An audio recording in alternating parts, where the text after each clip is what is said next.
The morning Maya Rivera walked into Hargrove High School wearing that jacket, the hallway went quiet for exactly 3 seconds. Then the laughter started. It was not the soft, almost polite kind of laughter that people pretend they didn't mean. It was the loud, sharp, deliberately cruel kind, the kind that bounces off lockers and sticks to your skin like something wet and cold. Maya felt at the moment she pushed through the double doors, the worn leather of her jacket creaking just slightly as she adjusted the strap of her backpack on her shoulder. She had known, somewhere deep in her chest, that this moment was coming. She had known it the way you know a storm is coming before the clouds even turn gray, you just feel the pressure shift in the air around you. The jacket was old, anyone could see that. The black leather had faded in places to a dull charcoal gray, and along the left sleeve there were 3 small scratches that ran diagonal, like someone had dragged a key across the surface years ago. On the back, painted in careful strokes of deep red, was a phoenix, wings spread wide, feathers curling into flames at the tips. The paint was slightly cracked at the edges, but the image was still powerful, still full of something that felt almost alive. Maya had painted it herself, on a cold November night 2 years ago, sitting on the floor of a motel room with cheap acrylic paints and a brush so thin it had only 4 bristles left. She had painted it because she needed to. Because she had nothing else. But the students of Hargrove High didn't know any of that. They saw a girl in a battered old jacket that looked like it had been rescued from a dumpster. They saw someone who didn't fit, who hadn't tried to fit, who had walked through their perfectly curated hallway like she belonged somewhere far darker and stranger than their world. And so they laughed. Oh my God, what is she wearing? The voice belonged to Brittany Caldwell, who stood in the center of a group of 4 girls near the water fountain. Brittany had the kind of beauty that came with money, perfect highlights, a designer bag that cost more than most people's rent, and a confidence that was built entirely on the foundation of other people's insecurity. She was not a bad person at her core, but she had never been challenged. She had never been hungry. She had never been truly afraid. And so she laughed at things she didn't understand, because that is what people do when they have never needed to understand anything. Is that a biker jacket? One of the others said, covering her mouth with manicured fingers. Like, from an actual biker.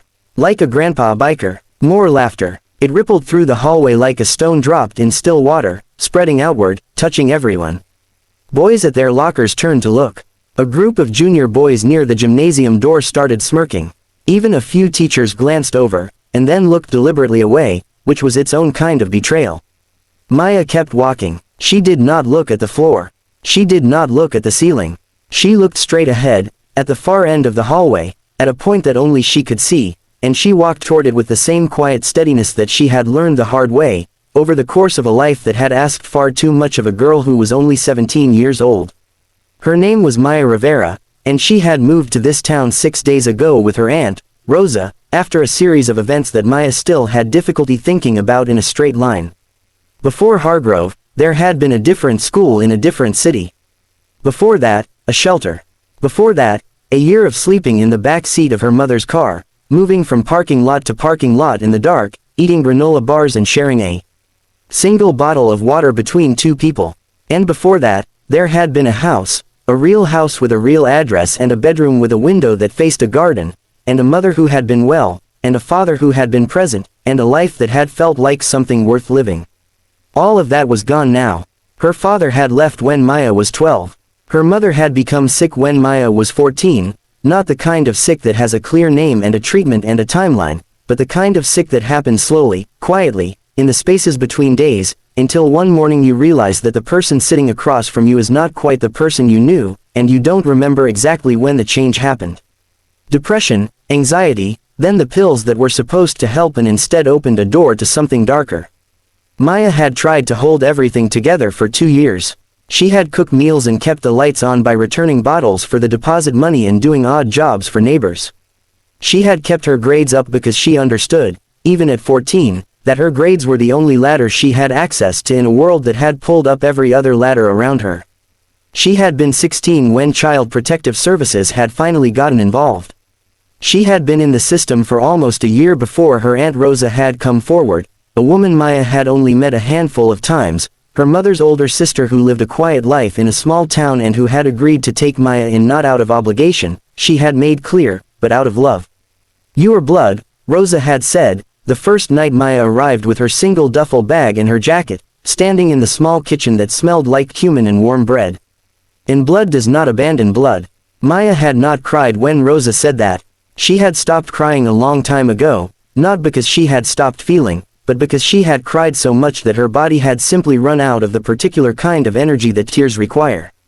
She had just nodded and said thank you, and meant it more deeply than any 2 words she had ever spoken. The jacket had belonged to her mother. That was the part nobody at Hargrove High could have known, of course. It had been her mother's jacket from her 20s, from a time when her mother had been young and wild and free, a woman who had ridden motorcycles along the California coast and laughed loudly and painted on weekends and believed the world was enormous and full of good things. Maya had found it in a storage box when she was helping pack up what remained of their belongings before she went into the system.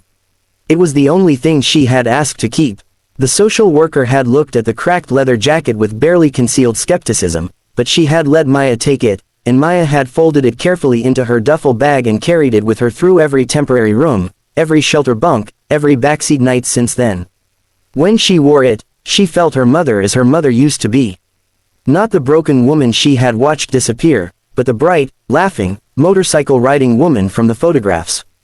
The woman who had believed in enormous things. The woman who had painted a phoenix on the back of her jacket when she was 23 years old because, she had once told Maya, I want to remember that no matter how many times I fall, I come back.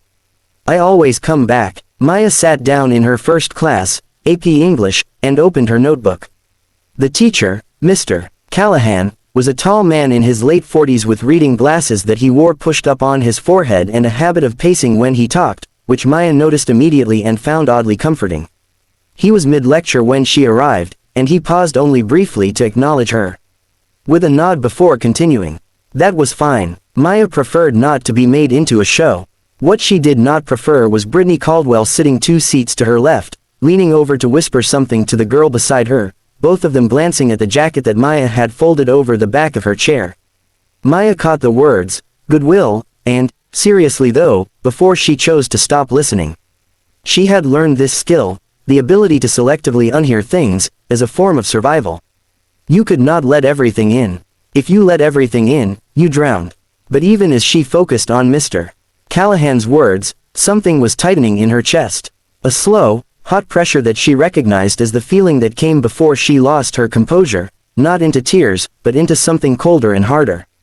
The anger that had been building for years and years, compressed into a small, dense thing that lived somewhere behind her sternum and occasionally reminded her it was there. She breathed through it. She wrote notes in her careful, small handwriting. She kept her eyes forward. At lunch, she sat alone at the far end of a long table near the windows. She ate a sandwich Rosa had packed, peanut butter and honey on wheat bread, with a small apple, and she read. She always read at lunch, had done so since the 6th grade, because a book was a room you could step into when the room you were actually in was too loud or too painful or too much. Today she was reading a collection of essays by a writer she had discovered at the public library in the last town, a woman who wrote about poverty and survival and the particular exhaustion of being strong when the world keeps giving you new reasons to collapse. Maya had read certain passages so many times that she had them memorized, and sometimes she said them to herself in the dark before she fell asleep, like other people might say prayers.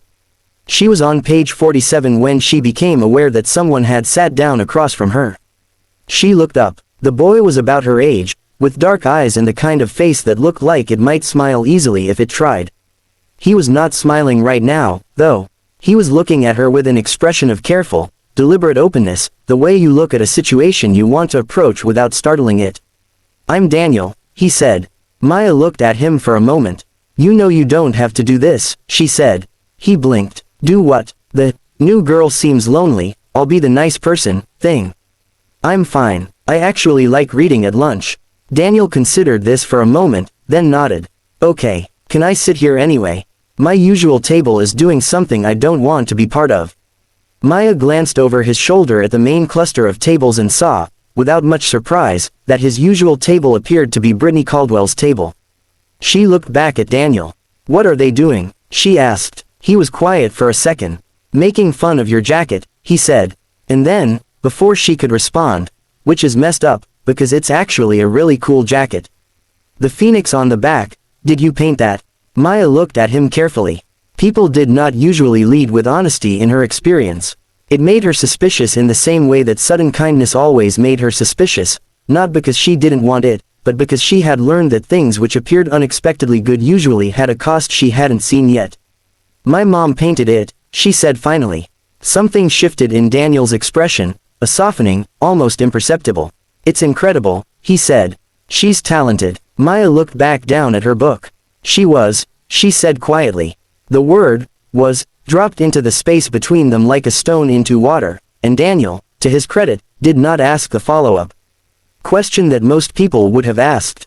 He just sat there, unwrapping his own lunch, giving her the space that the word required. They ate in silence for a few minutes, and the silence was, surprisingly, not uncomfortable. I'm Maya, she said eventually, without looking up from her page. I know, he said. Mr. Callahan announced it first period. You weren't there yet. I was in the office, getting my schedule sorted out. He said you were transferring in with the highest AP English entrance score he'd seen in 6 years. Maya finally looked up. She hadn't known that. She hadn't known Callahan had shared that information with the class.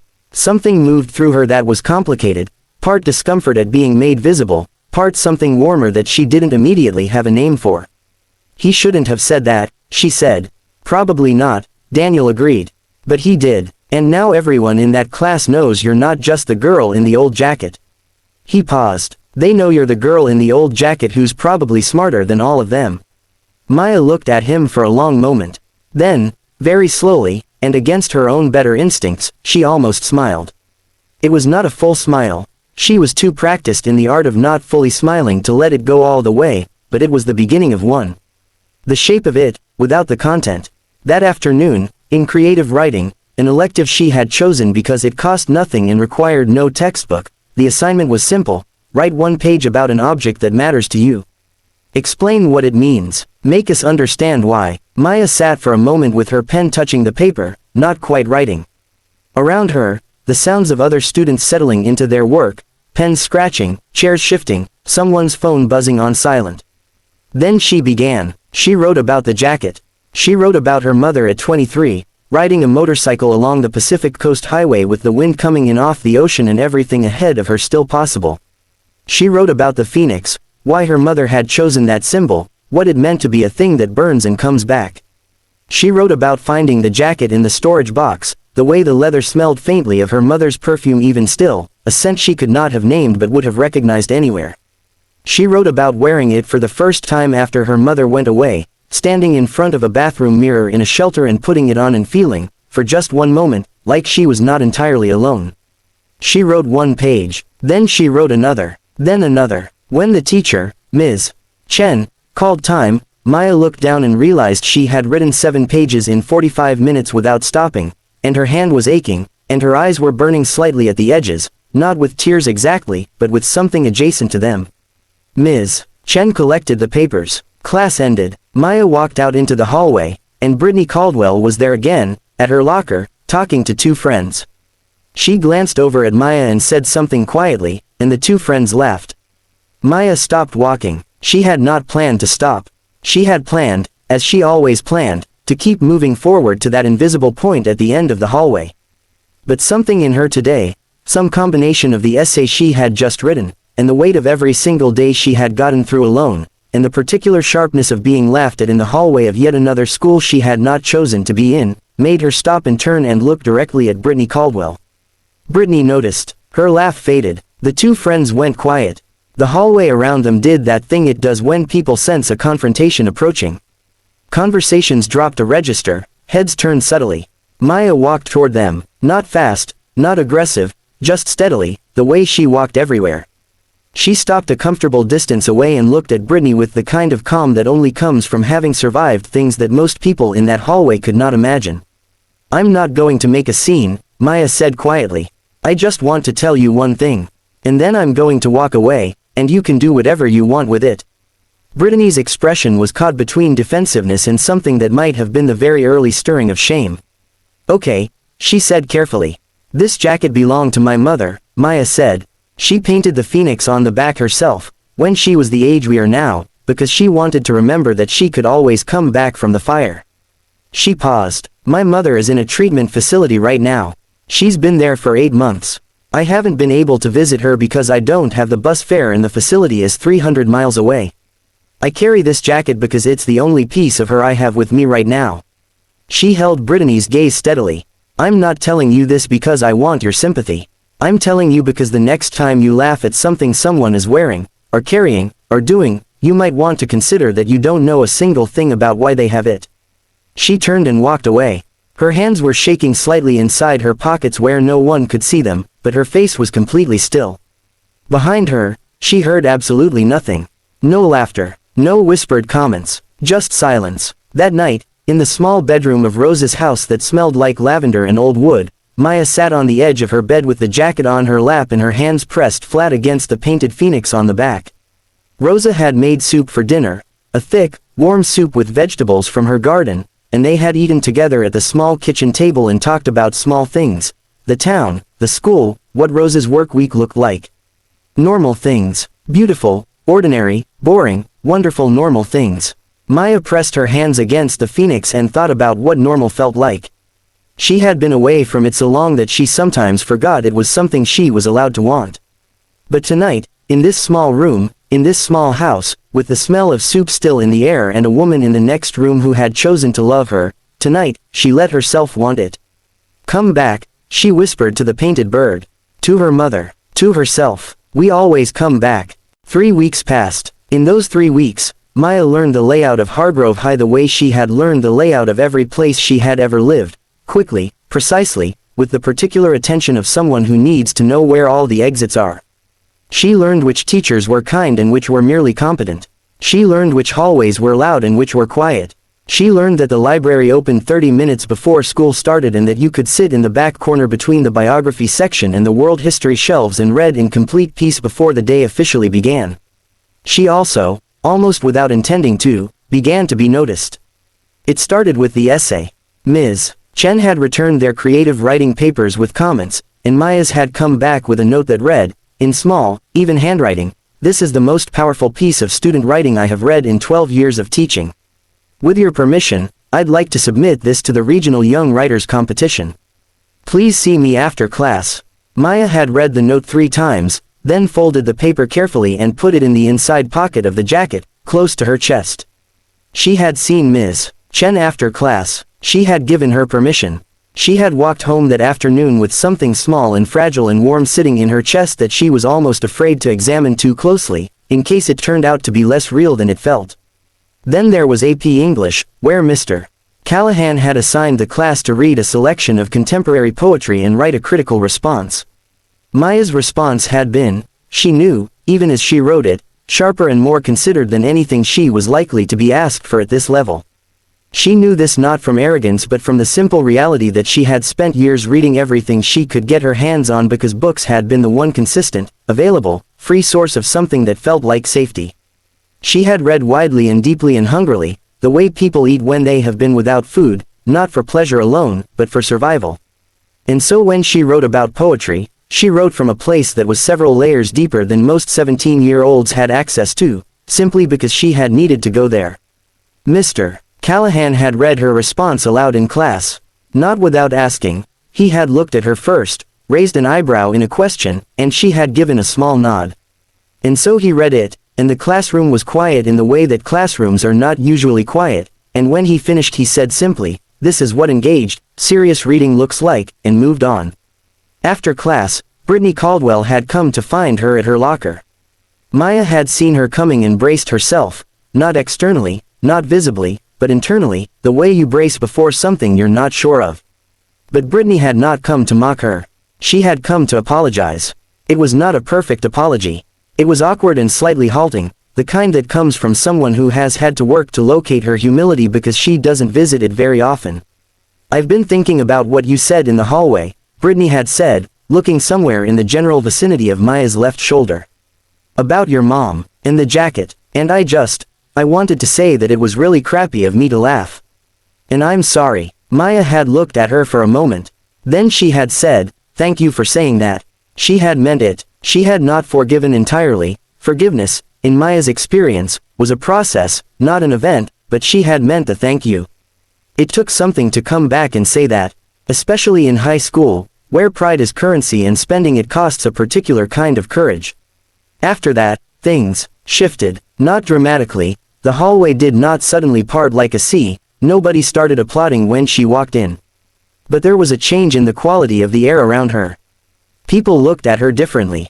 Some with curiosity, some with a guarded respect, some with the particular discomfort of people who realize they've been wrong about someone and aren't quite sure how to hold that realization comfortably. Daniel had remained her lunch companion. This had become a steady, dependable thing. He arrived at her table every day with his food and his own book or headphones, and they existed in companionable parallel for 45 minutes and occasionally talked, and the talking had begun to matter to her in the specific way that very few things in her life had been allowed to matter, which made it both wonderful and slightly terrifying. He was, she had learned, the kind of person who noticed things. He noticed when she was having a harder day than usual, not from anything she said, but from small signals that most people wouldn't have registered, the way she held her pen, or the particular set of her shoulders, or the fact that she had read the same page 4 times. On those days he said nothing except, occasionally, you want to hear something ridiculous that happened in chemistry. And then he would tell her something funny and inconsequential, and it worked, every time, in the small way that it was supposed to work. One afternoon, 3 weeks into the school year, he asked her about her mother. They were sitting on the low wall outside the school, waiting for their respective rides home. The afternoon light was golden and slanted, the kind of light that makes ordinary things look briefly beautiful. Maya had been watching a sparrow investigate the contents of an abandoned chip bag near the curb. You don't have to tell me, Daniel said. I wanted to ask. Because you mentioned her once, in a way that made it clear she's important, and I haven't wanted to pry, but I also don't want to be the person who pretends not to notice something important about someone I care about. Maya turned to look at him. The phrase, someone I care about, had landed quietly but with weight. She told him, not everything, there was a version of everything that she was not yet ready to give to anyone, but enough. She told him about her mother's illness, and the slow years of watching someone she loved dissolve into someone she didn't always recognize. She told him about the car, and the parking lots, and the granola bars. She told him about going into the system and the months of temporary places. She told him about Rosa, and how arriving at Rosa's house had felt like arriving at a shore after a very long swim. She told him about the jacket, and her mother painting the phoenix, and what the phoenix meant. She talked for almost 20 minutes. At some point while she was talking, Daniel had stopped looking at the chip bag and the sparrow and had turned to face her fully, and he was listening with the kind of attention that is its own form of respect, completely, without interrupting, without filling the pauses with his own thoughts, just listening as if what she was saying mattered and deserved the full weight of his attention. When she finished, he was quiet for a moment. Then he said, "How do you do it? Do what? Walk around like that, carrying all of that, and still, I don't know.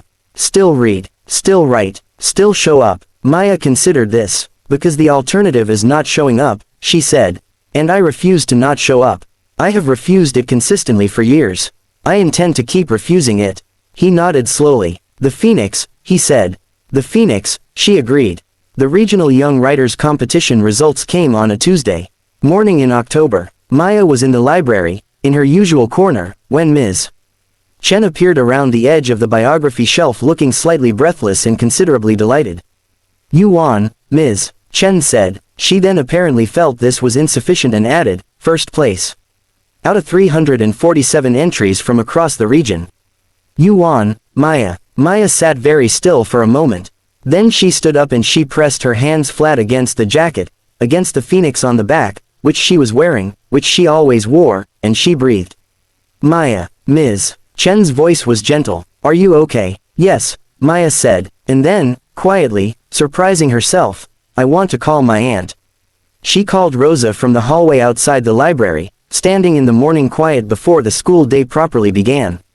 Rosa answered on the second ring, and when Maya told her, Rosa made a sound that was not quite a word, a high, bright, breaking sound, and then she said, "Maya." "Maya, Maya, Maya, the way you say a name when a name is all that contains what you feel." "I need you to help me do something," Maya said. "I need to figure out how to get to the treatment facility. To see my mom. I need to figure out the bus route and the cost. I know it's 300 miles and I know it's a lot, but I want to go. I want to show her the essay. I want to." Her voice had developed a slight wobble at its edges. I want to tell her that the Phoenix worked. I want to tell her she was right. There was a pause on Rosa's end, and then Rosa said, very firmly and very clearly, I will drive you this weekend. We'll leave Saturday morning, and you can tell her yourself. Maya stood in the hallway with her phone pressed to her ear, and she looked at the morning light coming through the long windows at the far end of the corridor, and for the first time in years, true years, not just recent months, she allowed herself to cry. Not the hollow, exhausted tears of someone crying because they are out of other options, but the full, genuine, overwhelming tears of someone who has been carrying something almost too heavy for so long, and has just been offered help, and is not going to refuse it. She let herself cry for approximately 90 seconds. Then she wiped her face with the back of her hand, straightened the jacket on her shoulders, and walked back into the library to pick up her book. She had a day to get through before Saturday. She was going to get through it. On Saturday morning, Maya sat in the front seat of Rosa's old blue sedan with her seatbelt on and her essay printed on clean white paper, 12 pages now, because she had revised it twice since the competition submission, held carefully in a manila folder on her lap. The folder had a small sticker on the front that Daniel had given her. It was a tiny phoenix. He had found it at a craft store and appeared at her locker with it the morning after the competition results, pressing it into her hand without a word. She had put it on the folder immediately, standing at her locker, and he had watched with his almost smile and said nothing, because nothing was the exactly right thing to say. The drive was 3 hours. Rosa drove and they talked, and then they were quiet, and then they talked again. Rosa told Maya things about her mother as a young woman, the motorcycle trips, the art, the laughter, the enormous, almost reckless hope she had always carried in her. She was so alive, Rosa said. She was so full. The sickness took a lot of that. But it did not take everything. She is still fighting. Every day, she is still fighting. I know, Maya said. She talks about you in every session, Rosa said. The therapist told me. She talks about you constantly. You are the reason she gets up every morning. And tries again. Maya looked out the window at the landscape moving past. Flat fields, a river, a cluster of trees against a pale sky. Then I want her to know, Maya said, that she is the reason I get up every morning and try again too. The treatment facility was a low, cream-colored building set back from the road with a small garden out front where some of the patients sometimes sat in the afternoon. When the car pulled into the parking lot, Maya sat for a moment without moving. Her hands were flat on the folder on her lap. Her heart was doing something large and complicated in her chest. Then she opened the car door and she got out, and she walked toward the entrance with the folder under her arm and the jacket on her shoulders and the phoenix at her back, wings spread, feathers burning, rising. Her mother was waiting in the visiting room. She was thinner than Maya remembered, and her hair was different, shorter, a little gray at the temples, and she was sitting with her hands folded on the table in front of her the way Maya had seen her sit 100 times, that posture that said she was holding herself together through the simple act of physical composition. But when Maya came through the door, her mother looked up, and her face did something that undid every careful structure Maya had spent years building to keep herself steady. She stood up. Maya crossed the room. They held each other for a long time. When they sat down across the table, her mother looked at the jacket. She reached out and touched the sleeve, gently, the way you touch things you are afraid of disturbing. You kept it, she said. I kept it, Maya said.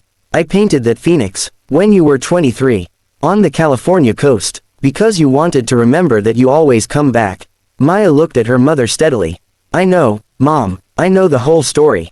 Her mother's eyes were filling, and she was pressing her lips together the way people do when they are trying to hold something in. I wrote something, Maya said. She opened the folder and slid the essay across the table. It won first place in the regional competition. 347 entries.